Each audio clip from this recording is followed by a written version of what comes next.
Of discussion है qualities of a paragraph. इससे पहले हमने पार्ट्स ऑफ अ पैराग्राफ के बारे में एक लेक्चर पढ़ा। इस लेक्चर से पहले वो लेक्चर सुनना ज़रूरी है ताकि हमारा एक सीक्वेंस बन सके।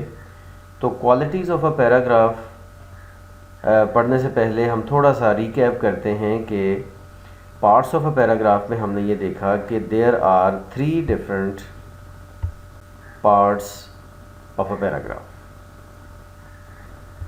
और वो 3 डिफरेंट पार्ट्स इस एग्जाम्पल पैराग्राफ के थ्रू मैंने आपको बताए थे,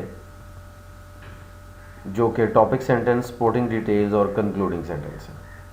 अब हम क्वालिटीज़ ऑफ अ पैराग्राफ की तरफ चलते हैं। तो हम ये देखते हैं कि there are 3 main qualities: unity, coherence और कोहेजन।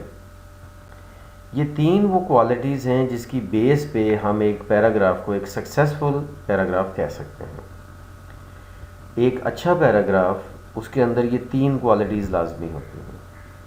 तो स्टूडेंट्स, बहुत बड़े लेवल पे राइटिंग करने से पहले, लॉन्ग एसेज लिखने से पहले, शॉर्ट एसेज लिखने से पहले, स्टोरीज़ लिखने से पहले, कोई भी डिस्क्रिप्शन करने से पहले, या इवन ये कि किसी भी और सब्जेक्ट का कोई भी एक पैराग्राफ लिखने से पहले हमें इन 2 चीज़ों के बारे में जानना लाजमी है कि पार्ट्स ऑफ पैराग्राफ क्या होते हैं और क्वालिटीज़ ऑफ अ पैराग्राफ क्या होती हैं। तो क्वालिटीज़ ऑफ पैराग्राफ में सबसे पहले यूनिटी है। यूनिटी वर्ड शो कर रहा है कि इसका मीनिंग क्या है। यूनिटी का मतलब ये है कि one paragraph should have one main idea. एक पैराग्राफ में एक ही आइडिया होना चाहिए, और वो होता है उसका कंट्रोलिंग आइडिया।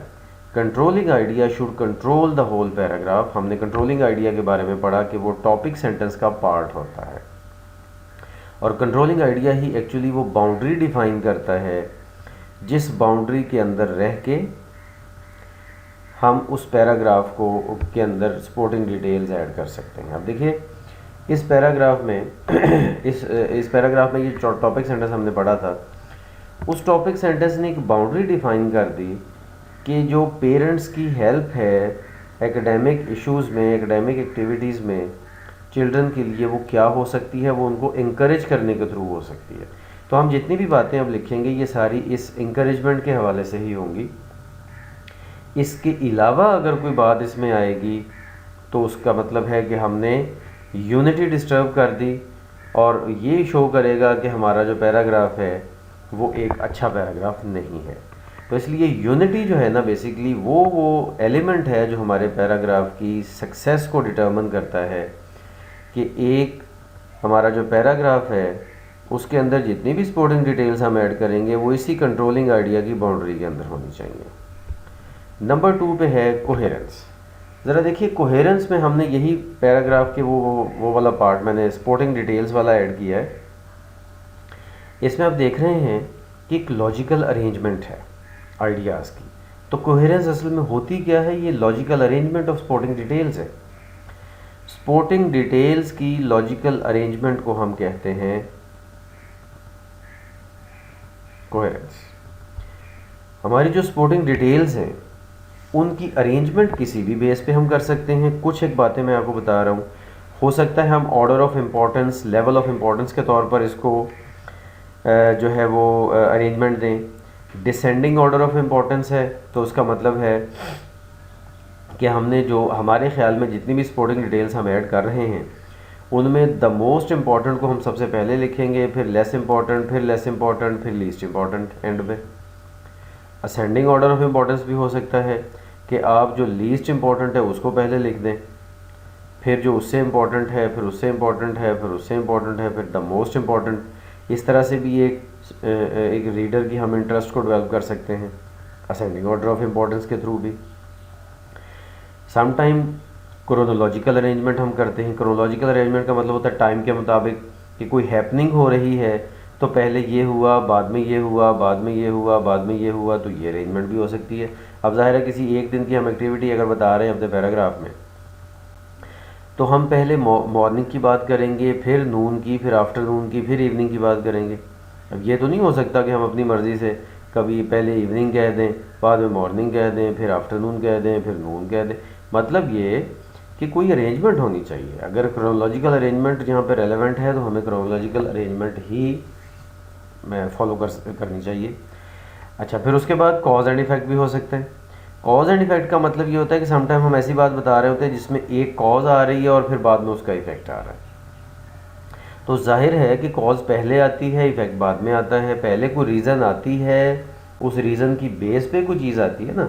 मतलब अब देखें, अगर हम पोल्यूशन पे पैराग्राफ लिख रहे हैं तो पोल्यूशन से रिलेटेड किसी भी एलिमेंट पे आप लिखेंगे तो जाहिर है पोल्यूशन में कॉज पहले है कि भाई पोल्यूशन एक कॉज है, और बाद में लिखेंगे कि उससे कौन कौन सी डिजीज़ेज़, कौन कौन से प्रॉब्लम्स हम हमारे जो है वो सोसाइटी में, एनवायरनमेंट में आ जाते हैं, वो सब इफ़ेक्ट्स हम बाद में लिखेंगे। ज़ाहिर एक लॉजिकल अरेंजमेंट है ये।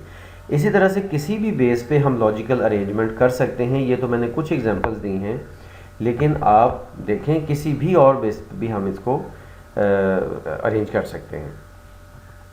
और दूसरी बात यह है कि इस अरेंजमेंट में नॉर्मली टॉपिक सेंटेंस बिल्कुल स्टार्ट पे होता है।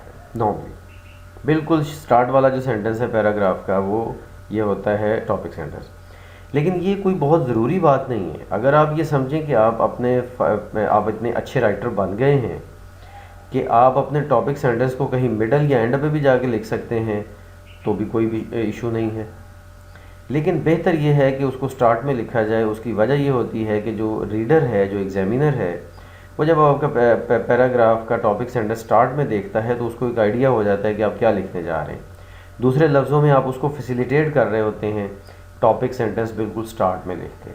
तो अरेंजमेंट में ये भी हमें ख्याल रखना है कि टॉपिक सेंटेंस स्टार्ट में हो तो ज़्यादा बेहतर है, लेकिन अगर बाद में भी हो तो वो इतना प्रोमिनेंट होना चाहिए आपकी वर्डिंग में कि आइडिया हो जाए रीडर को कि ये टॉपिक सेंटेंस है। अच्छा, इसके बाद जो थर्ड एलिमेंट है वो है कोहेजन। कोहेजन का मतलब होता है कि our ideas should be well connected.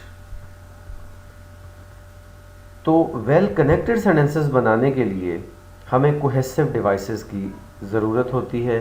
Cohesive devices भी इसका नाम है। इसको हम कनेक्टर्स भी कह लेते हैं, इसको हम लिंकिंग वर्ड्स भी कह लेते हैं, इसको हम कनेक्टिंग वर्ड्स भी कह लेते हैं। लेकिन ज़रा लिंग्विस्टिकली डिस्कोर्स एनालिसिस में इसका नाम कोहेसिव डिवाइसेस रखा गया, तो मैंने वही टेक्निकल नेम यूज़ किया, लेकिन आप इसको कनेक्टर्स भी कह सकते हैं। ज़रा देखिए, सेम पैराग्राफ में फिर आपके सामने लेके आया हूँ और उसमें ये 3 वर्ड्स जो मैंने हाईलाइट किए हैं, ज़रा देखें। मोर ओवर का मतलब क्या है कि मैंने जो पहले आइडिया बोला, अब मैं फर्दर उसी को इन्हेंस करने जा रहा हूँ फर्दर। तो मोर ओवर से आइडिया हो जाएगा, ये हमारे सेंटेंसेस को कनेक्ट कर देगा।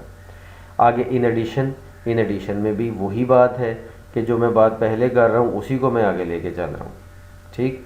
और इसी तरह से सो का मतलब है कि मैं कंक्लूजन की तरफ जा रहा हूँ, ये कंक्लूडिंग सेंटेंस दे रहा है।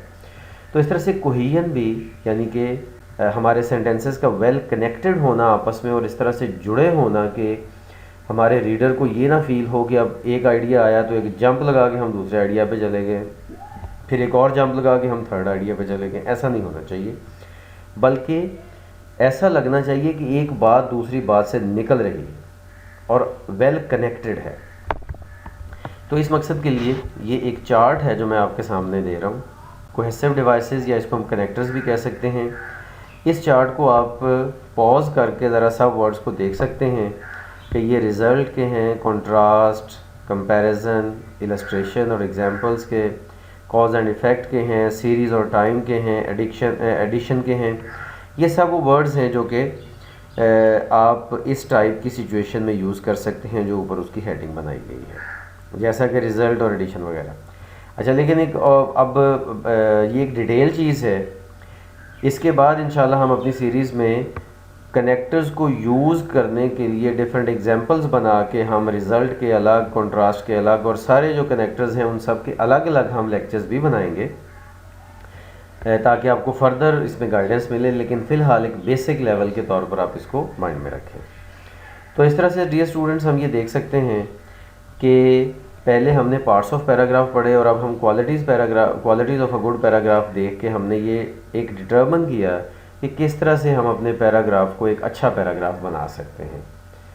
तो आज के लिए सिर्फ इतना ही। इसके सीरीज़ के फर्दर लेक्चर्स के साथ इंशाल्लाह हम नेक्स्ट टाइम मिलेंगे। थैंक यू, दैट्स इट, अल्लाह हाफिज़।